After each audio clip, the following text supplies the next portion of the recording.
The era of the 1960s in motorsports, where people were crazy and the cars were even crazier.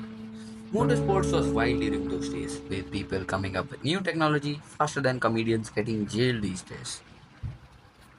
So let's get to the state of fusion, where a man named Ray Heppenstall looked at a helicopter and said, "That's it, I want that engine in the race car," which is where the story of the Howmet TX began.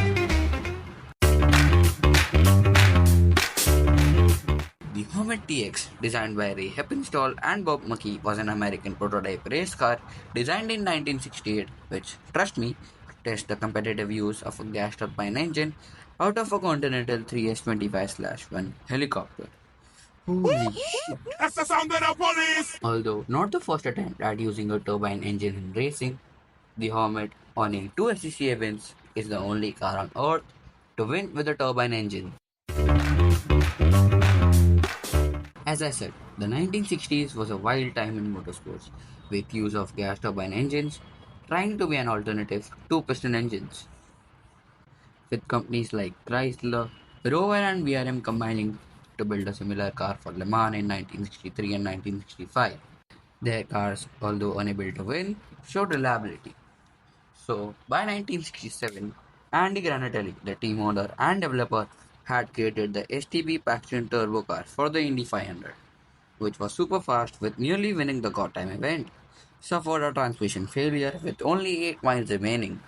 Seeing all this, Heppenstall got the idea of building his own sports car, improving in the areas where the Rover BRM failed a few years back. So Heppenstall began his mission. Heppenstall approached Allison Engine Company and Williams Research a bit later, wherein both disagreed. So he eventually turned to fellow researcher Tom Fleming, aka the head of Howmet Operations, as they were able to convince the company to back them a competitive sports car, which would also promote public awareness of the company. Yep, promoting public awareness of a literal aerospace company. Imagine Boeing or Airbus doing something similar today. Then the project began. First on a Cooper Monaco sports car, which isn't the best choice when you want to race at Le Mans. So an older Space Sim chassis from an old Maki car built for the Can-Am was used and had put in the turbine engine in it. The other, however, the GTP2, was made from scratch, purposely designed around the engine with its chassis 2 inches longer than That's what she said. the Howmet TX, designed around FIS Group 6 regulations, which allowed custom engines with limited size and a closed cockpit. The thing even had goddamn gullwing doors. It also had a 120-liter fuel tank, which was placed between the cockpit and turbine, requiring Jet A fuel. The cars were now brought for the first race at the opening round of the International Championship for the 1968 24 Hours of Daytona.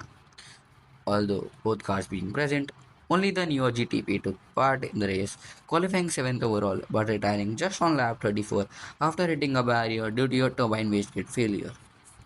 Hornet, after a few weeks, were able to improve their pace by qualifying 3rd overall, And the but turbine. problems struck In the again in pit, the race, out of the with the race. turbines having Thompson, problems due to debris, explain, causing please, them to what retire happened. just by 6 It's hours. always sad to see a car that has put a valiant effort forth being pushed off the pit line. Then it was time for the TX to head to Europe, where its faced problems struck again at the BOC 500 and at Branchurch. But then, as the TX returned to its home for SCCA rather than staying in Europe, it finished its first race in the Vandercraft Trophy in West Virginia, with Heppenstall driving the car to a brilliant second place, also setting a new lap record at the track. Following another retirement at Michigan, the TX arrived at Hansel for the Heart of Dixie, earning itself a victory at the sprint, making it start from pole. The TX then came to life, dominating the event, earning itself another victory. Following this, Heppenstall, once again joined by Dick Thompson, dominated the Marlboro 300, winning by a 11-lap margin. Feeling that the TX was not capable of taking on European entries, it was entered for the 6 hours of Watkins Glen, ending up 8th and 9th after qualifying. But in the race, one of the cars suffered a transmission problem after an incident with one of the factory Porsches. The other car, however, finished on the podium, being the highest in its class, earning Ahmed 4 points in the International Championship. After the Watkins Glen success, the Hornets were prepared for Le Mans. Same driver pairings of Hugh Dibley and Bob Tulins and Eppinstall and Thompson were assigned. However, the cars with the jet engine suffered the most on the straights. As in the race, the Thompson car suffered with fuel system problems just after 3 laps, while the other car suffering a wheel bearing failure 2 hours later. By 6 hours, both cars were disqualified by the race officials. Ouch. With the 68 season being over, Heppenstall planned a new multi-gear transmission to replace the single speed. However, the program was discontinued with Howmet realizing it caused more problems than promoting the company.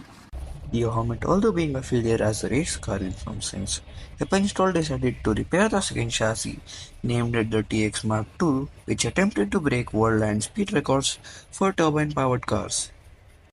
I thought you were dead. My death was greatly exaggerated. So, did that also end in catastrophic failure? Nah.